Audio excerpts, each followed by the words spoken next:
She's talking to him. I swear, if that kid doesn't stop talking, I'm going to call the manager.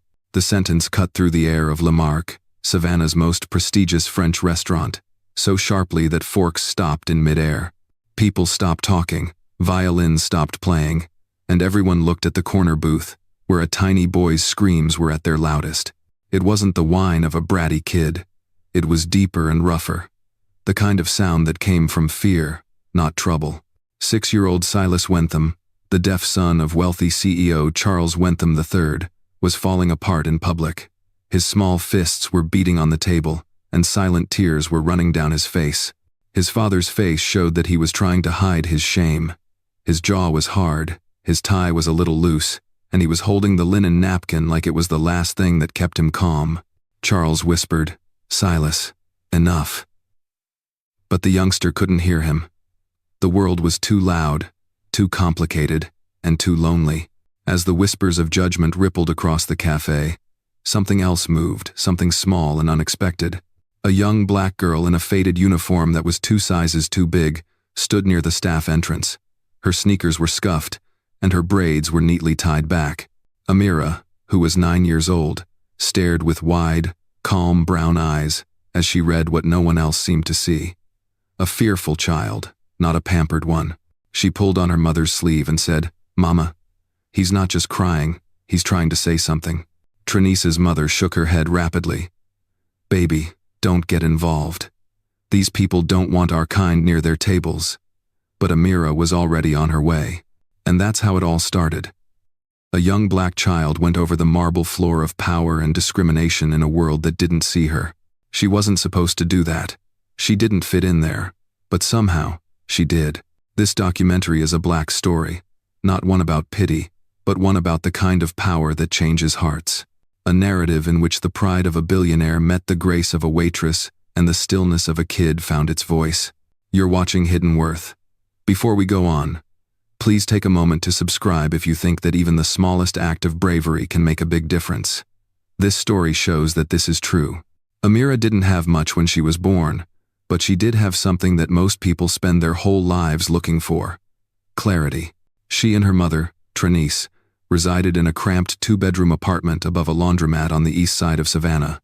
The floor creaked if you walked too rapidly, and in the heat, the air conditioner in the living room made more noise than it cooled. But that was home. It smelt like cinnamon toast in the morning and lavender oil at night, and it had more love than some big houses ever would.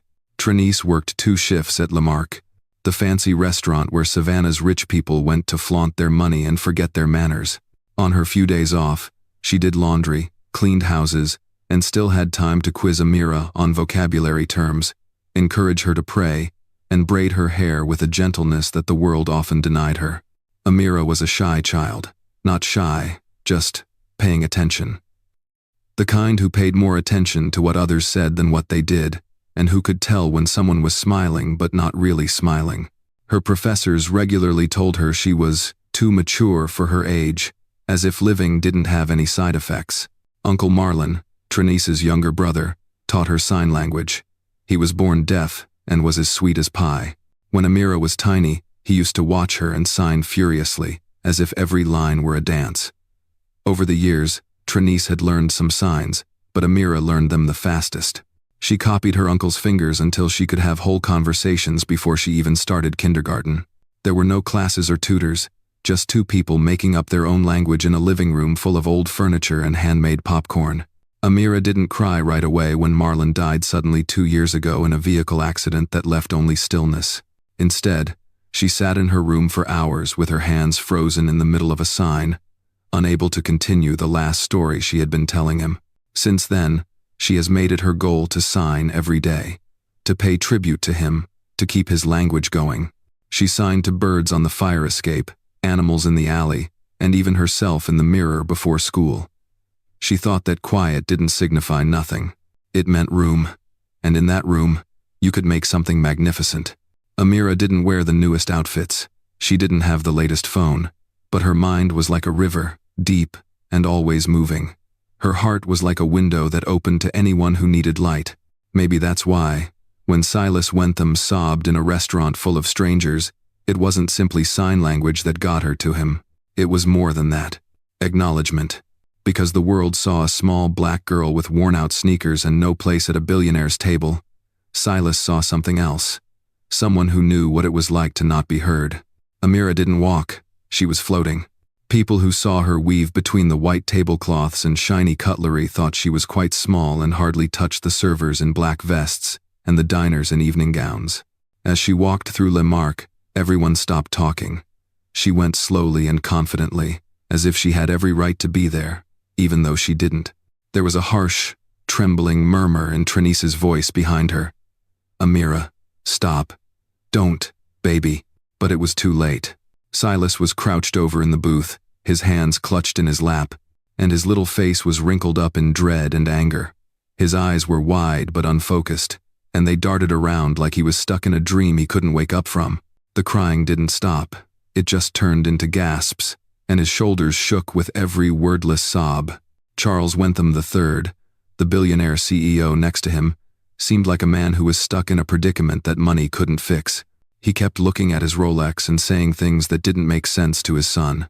His jaw was tense, and his fingers were tapping the table in a frenzied pattern, as if he were attempting to get control back in a night that had gone off script. Amira came up silently. She didn't say anything. She didn't have to.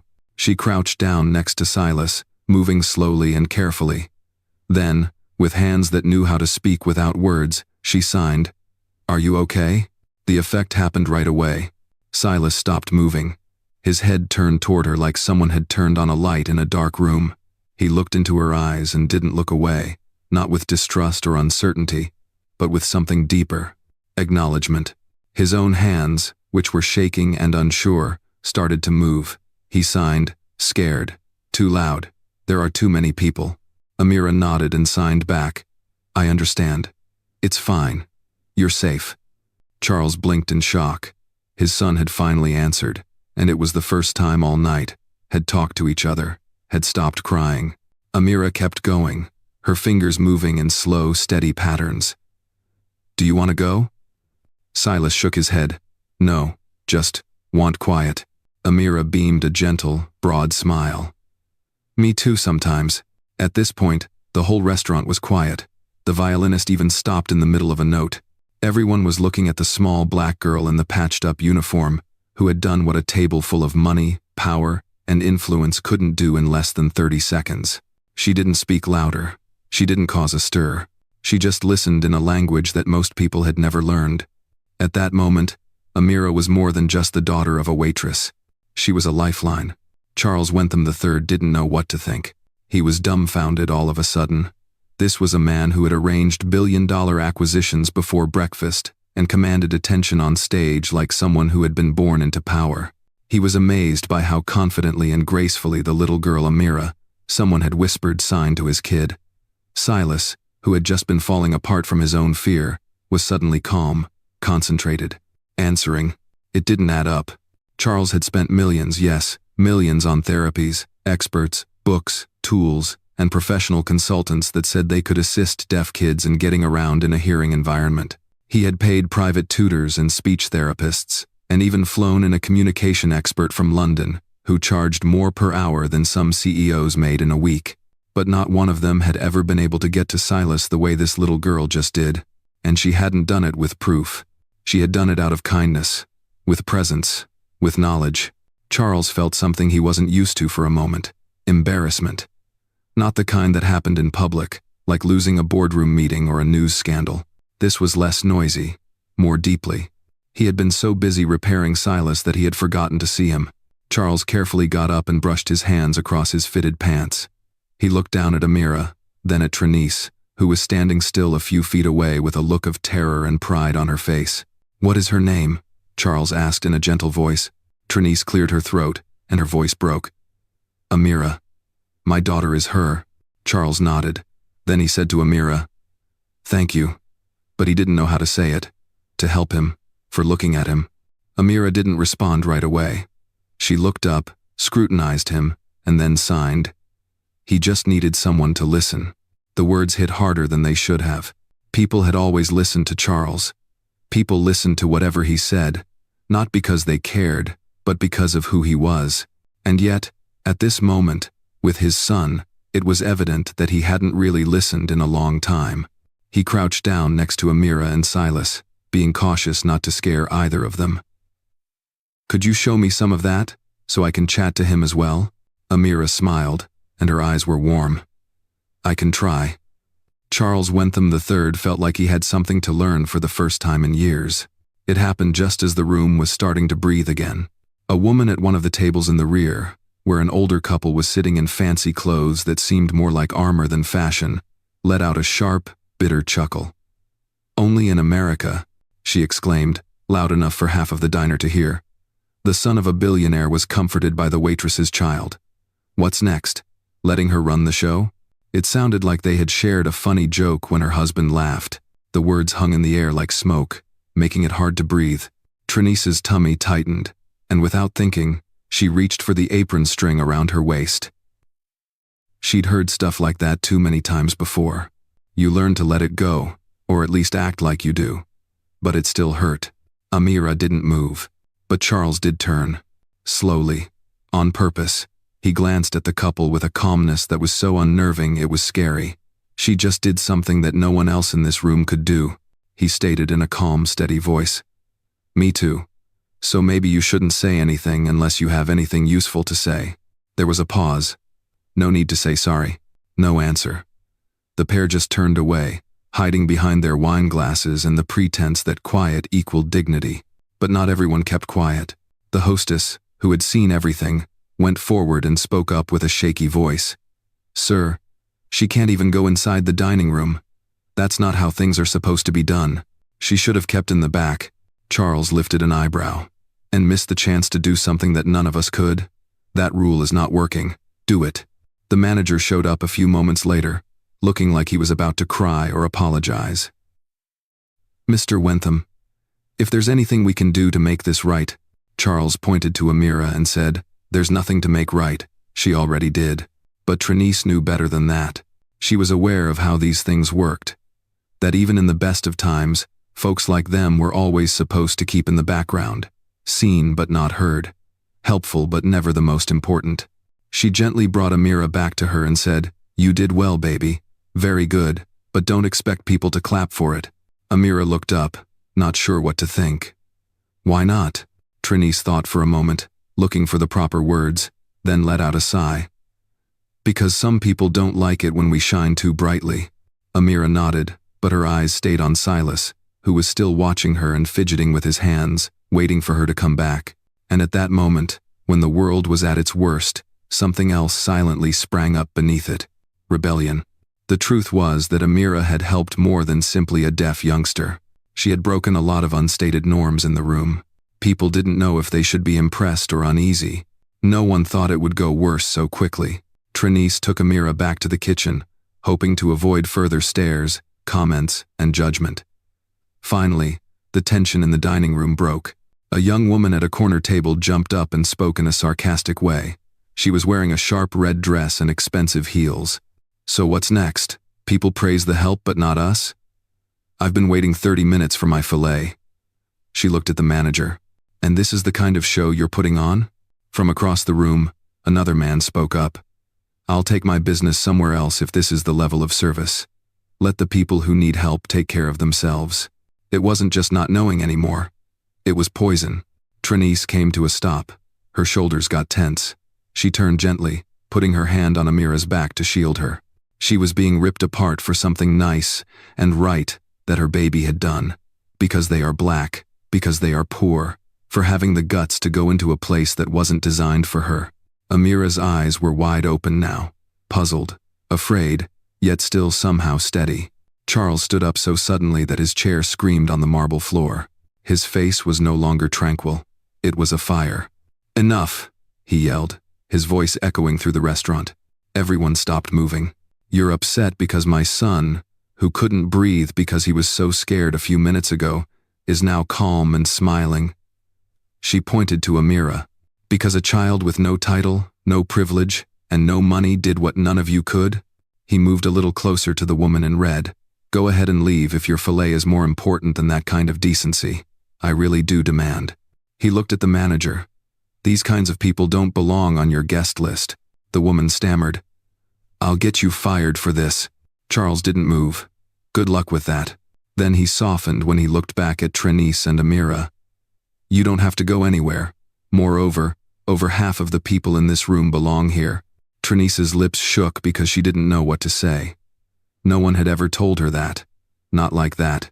Charles stared down at Amira. You saved my son today. No one has the right to make you feel small for it. And just like that, the story changed. A room that had turned on a young black girl was now seeing something far more unusual.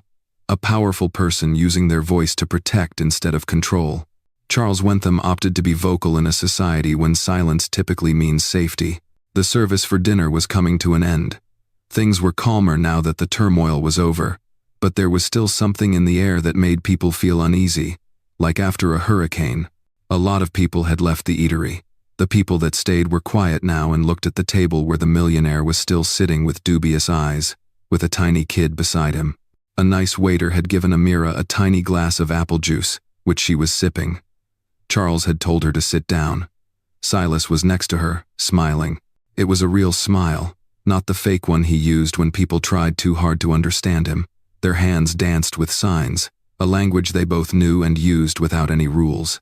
Trinice stood with her arms folded and observed from a distance, not sure if she should stay or bring her daughter back into their world. But before she could move, Charles rose up and walked over to her in a calm, intentional way. Can we have a talk? He asked softly. Wait a minute. Out here? They went outdoors, past the stone pillars, and into the gentle light of the street lights. There was less noise there, more truthful. Charles started with, I owe you both more than an apology. His voice was quieter and more measured now. I was going to have a quiet meal with my son today, but it grew into something bigger. Trinice turned her head. You mean a circus? He chuckled softly and then shook his head. No, a call to action. He stopped for a moment, his hands in the pockets of his fitted pants, and looked down at the sidewalk as if he were still looking for the proper words. I thought I was doing everything right. I used the money, got the best therapists, got the best tools, but my son was still alone. Until your daughter came. Trinice's voice was quiet and careful. She's one of a kind. Always has been. She is, Charles said with a nod. And that's how you raised her. With power, kindness. I saw it tonight. She didn't say anything because she wasn't sure if someone was complimenting her or offering her something. He said, I'd like to help. Not because I feel bad, but I believe in people who do the right thing even when no one is looking. I want to give Amira a scholarship. Private school, full cost of tuition. And you, if you're open to it, you might get a new job. Something better than serving people who look down on you. Trinice blinked because she was surprised. He hastily added, You don't have to answer now. Just think about it. No strings attached. Just chance. She truly glanced at him. The rich man, the strength, the right, but also the dad. And something told her this wasn't about giving. This was about making things better. The eatery seemed like a different universe a week later. It was quieter now, not in sound but in energy. The whispers were gone. The looks had become softer. And Amira? She was still Amira. Still hopping around in her sneakers that are a little too big. Still wearing that old pink hoodie with the ripped cuffs. But now, as she entered through the front door, people noticed her for other reasons. They smiled. They nodded. They looked at her. And not simply because she was the girl in the viral video. It had blown up in less than a day. A customer had recorded the whole thing. The tears, the signing, the fight, and most importantly, the connection. Black Waitress's daughter calms billionaire's deaf son using sign language struck the internet like lightning. Just the headline was enough to get people to click. But the video is what kept them watching. The softness of her hands. Silas held onto her like an anchor in a storm. Trinice's eyes were full with agony as she stood behind them, not sure if she should be proud or scared. And the moment Charles Wentham stood up, defended her child, and told a room full of rich people that kindness didn't have to look a certain way. That was what made the narrative stick. A week later, the restaurant had started hiring people who could speak sign language. Charles paid for the program himself. He stated it wasn't only about getting in. It was also about creating a culture of respect. But none of that really mattered to Amira and Silas. The important thing was that he wasn't terrified anymore. He didn't cry or cling to his dad when they went to the restaurant. When he saw her, he smiled. Before he even sat down, he signed. "Hello. Missed you. Wanna play?" Amira always agreed. They would all draw on the menus, show each other new signs. There were moments when they just sat there and didn't say anything. For them, quiet wasn't empty. It was filled. Charles and Trinice also started to talk more. First, let's talk about the kids, then everything else. Late-night calls regarding problems with parenting. Quick messages regarding how Silas is doing. We laughed over coffee about how silly it is to go viral. And with time, the lines become less clear. The titles become blurry. It wasn't Billionaire and Waitress anymore. Charles and Trinice were the ones. Two parents who wanted their kids to feel like they were being seen. For once, they weren't on different sides of a system. They were working on something together. Not only did the video go viral, but it also started a movement. In just 3 days, it garnered more than 12 million views on YouTube, and 18 million more on TikTok, Instagram, and Facebook. On morning shows, news anchors talked about it. The hosts of the talk show aired the clip again, crying. The first thing that was said was, "Black story of the year. A little girl uses sign language to calm down a billionaire's deaf son in a busy restaurant." The next thing that happened broke the internet. It was all over the place. People didn't just share it, they felt it. Teachers showed it to their students. Parents showed it to their children. Even CEOs shared it with sentiments like, "Listening is what real leadership is all about. We can learn a lot from this kid." Hidden Worth, a new channel that focuses on unsung heroes, picked up the story and made an emotive, well-edited version of it. As they conveyed Amira's story, Silas's anxiety, and the restaurant's change, the narrator's voice shook. They finished with this line, "Sometimes a little girl in worn-out sneakers can show the world what grace looks like." At first, Amira had no concept of what viral meant. Trinice had to tell Silas that millions of people had seen her sign, that people were writing letters, giving money, and even offering jobs, some of which were real and others of which were scams. And then there came the interviews. ABC, NBC, NPR. Everyone wanted to talk to the little girl who shattered the internet, not because she wanted to, but because she cared when no one else did. Trinice was careful. She said no to most requests to protect her daughter from the loudness, but she did agree to one interview, a sit-down with Hidden Worth, the same station that communicated their tale well, without making it sound like clickbait. Amira sat on a stool in the video, her small feet swinging below her, and her brilliant eyes peering into the camera. The interrogator said softly, "Why did you help him?" Amira shrugged. "Because he needed help." "Be quiet." Then the person who was interviewing asked, "How did you learn to sign?" Amira smiled. "My grandma taught me. She said that listening is more than just hearing." And that clip, those 9 words, became the tagline for everything that came after it. More than just ears, listening is. T-shirts, posters, signs on the road, campaigns to tear down social barriers, to include everyone, and to show empathy. Because what had started as a moment in a restaurant had turned into something bigger, a change in culture. A reminder that the little things we do shape who we are. And that small girls like Amira, they weren't just rewriting the story, they were changing it. The letter came on a Thursday morning. Not a direct message or an email. A real letter, with a cream-colored envelope and a gold-embossed return address. Trinice held it like it would go away if she blinked too long. The logo said, "Wentham Foundation for Equity in Education." There was a formal offer inside. Amira got a full scholarship to go to the Rosewood Academy, which is one of the best institutions in the state. All of your costs, including tuition, books, transportation, and even after-school programs, are covered. And with it, an offer for Trinice to join the Wentham Foundation's new Diversity and Inclusion Council. A job that pays, hours that are flexible, benefits for healthcare. That was nice of them. Changed my life. Too wonderful, almost. Trinice read the letter 3 times, then put it on the kitchen table as if it were made of glass. Amira, who was seated close by, ate her porridge and sang to herself, completely ignorant of how big the situation was. The phone rang. It was Charles. "I just wanted to say hi. I hope the letter got to you." "Of course, There's no pressure. Don't rush. Trinice, on the other hand, couldn't shake the feeling. The doubt twisted in her stomach like chilly smoke. She wanted to trust Charles, or at least she thought she did. He had always been polite, kind, and even humble. He hadn't pressed, hadn't shown off his money or sought to take charge. Still, a part of her was unsure. Was this a donation? A publicity stunt? A gift that is really a guilt offering? People thought Charles Wentham was the billionaire who did things correctly, who kept a black child safe from harm, who paid for sign language classes that altered his son's life. But Trinice had lived long enough to know the difference between being generous and having a savior complex. She sat with it for days.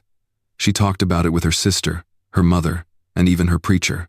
Her mother murmured softly one night, "Don't let your fear of being used stop you from being blessed. But don't ignore your instincts either. Say a prayer, then move with purpose." And she did. She said a prayer, she stayed put, and when Charles called again, she didn't try to avoid talking to him.